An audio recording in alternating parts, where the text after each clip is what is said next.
সরকারি বেসরকারি কিংবা কোম্পানির চাকরি, যেখানেই বাংলাদেশ সেখানেই লাগে ঘুষ। এই চতুর্থ লিঙ্গের বেডি নাকি বাংলাদেশের সুন্দর পুরুষ। চলুন একবাল খানের প্রতি দর্শকদের 5টি কমেন্ট দেখে আসি।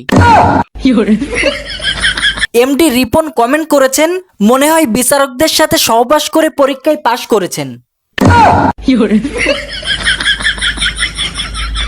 এমডি জুবাইর কমেন্ট করেছেন, ইবলিস কিছুটা মানুষের সুরুত ধরে আছে। এস এ রিয়াদ কমেন্ট করেছেন, সে তো হিজড়াদের মধ্যেও সুদর্শন হওয়ার যোগ্য নয়। রাবেয়া খাতুন কমেন্ট করেছেন, বমি বমি লাগছে।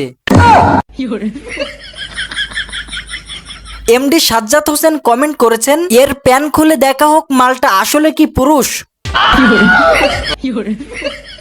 মাহবুবা ইসলাম কমেন্ট করেছেন, বাজান ওইটা তো শাশুড়ি। ফেসবুকে ঢোকাই যায় না এই একবাল খানের চোদনে। ভালো থাকবেন, সুস্থ থাকবেন, দেখা হবে অন্য কোনো প্রতিবেদনে।